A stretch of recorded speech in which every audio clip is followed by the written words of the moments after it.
Hi friends, welcome to YAFT channel at another food and travel. இன்னைக்கு capsicum masala எப்படி பண்ணுறதுன்னு பார்க்கலாம். இந்த கேப்சிகம் மசாலா நீங்கள் சப்பாத்தி கூட சாப்பிட்டீங்கன்னா நல்லாயிருக்கும். இது வீட்டில் ட்ரை பண்ணுங்கள். இதுக்கு தேவையான இன்க்ரீடியன்ட்ஸ் என்னென்னு பார்த்துடலாம். கேப்சிகம் 2 எடுத்திருக்கேன், பச்சை மிளகாய் 2 எடுத்திருக்கேன், வெங்காயம் 2, தக்காளி 2, கொஞ்சம் கொத்தமல்லி. இப்போ கரம் மசாலா என்னென்னு பார்த்துடலாம். கரம் மசாலா 1 டேபிள் ஸ்பூன், தனியா 2, ரெட் சில்லி 1, உப்பு, அப்புறம் ஜீரகத்தூள். இப்போ கிராம்பு ஒரு 5 எடுத்திருக்கேன்,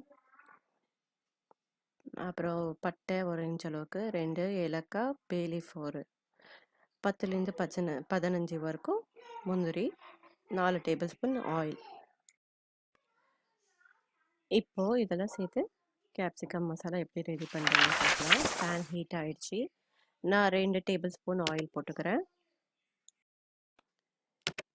இப்போ இதுக்கு பே லீஃப், பட்டை, கிராம்பு, ஏலக்காய் எல்லாம் சேர்த்துடலாம். 2 பச்சை மிளகாய்,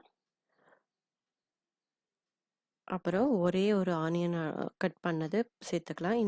இன்னொரு ஆனியன் வந்து நெக்ஸ்ட்டு தாளிக்கும் போது யூஸ் பண்ணிக்கணும். இப்போ நல்லா வெங்காயம் வந்து நல்லா வதக்கிக்கலாம்.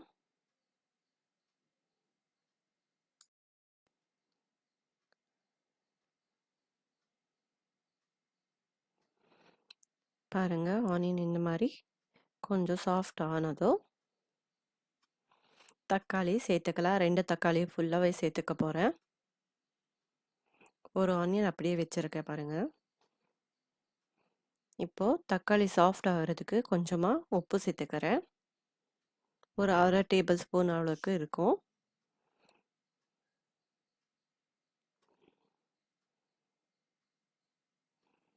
தக்காளி கூட வெந்துடுச்சு பாருங்கள்.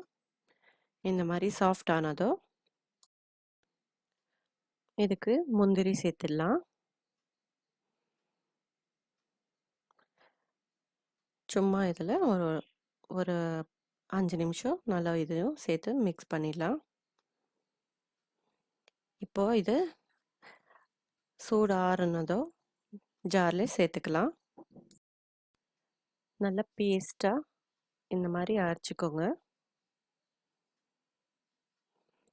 இப்போது பேஸ்ட் ரெடி ஆயிடுச்சு. இதில் 1 டேபிள் ஸ்பூன் அளவுக்கு மட்டும் ஆயில் போட்டுக்கலாம்.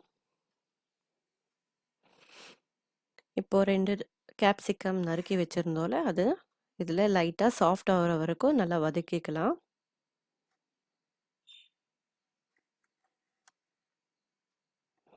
பாருங்கள், இந்த மாதிரி சாஃப்ட் ஆகணும். இது சாஃப்ட் ஆனதும் பிளேட்டில் ட்ரான்ஸ்ஃபர் பண்ணிடலாம். இப்போது 1 டேபிள் ஸ்பூன் ஆயில் சேர்த்துடலாம். நாங்கள் அப்போவே ஒரு ஆனியன் வந்து எடுத்து வச்சிருந்தோம்ல, அது இப்போது இதில் நல்லா சேர்த்து வதக்கிக்கலாம்.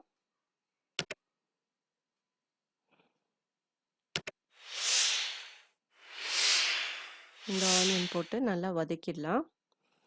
இந்த மாதிரி நல்லா ஆனியன் வந்து சாஃப்ட் ஆகும்போது கரம் மசாலா எல்லாம் எடுத்து வச்சுருந்தோம்.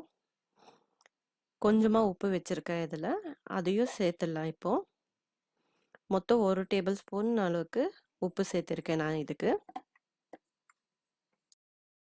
இது கூடவே மசாலா அரைச்சி வச்சுருந்தோம்ல, அது கூட சேர்த்துக்கலாம். இது தண்ணி போடாமலே இந்த ஆயிலே நல்லா அந்த ரா ஸ்மெல் போகிற வரைக்கும் நல்லா இது பண்ணிவிட்டு 1 கிளாஸ் அளவுக்கு தண்ணி ஊற்றிடலாம்.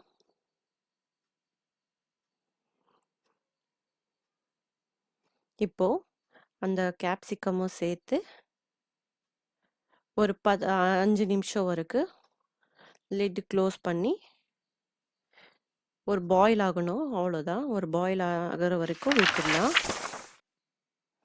இங்கே பாருங்கள், இந்த மாதிரி கொதி வந்ததும் ஃப்ளேம் ஆஃப் பண்ணிடலாம். கேப்சிகம் மசாலா ரெடி ஆயிடுச்சு. இது வந்து ஒரு சப்பாத்திக்கு வந்து சூப்பரான சைட் டிஷ். வீட்டில் ட்ரை பண்ணி பாருங்கள். உங்களுக்கு பிடிச்சிருந்தா உங்கள் ஃப்ரெண்ட்ஸ்க்கும் ஷேர் பண்ணுங்கள். தேங்க்ஸ் ஃபார் வாட்சிங். Subscribe to YAFT channel.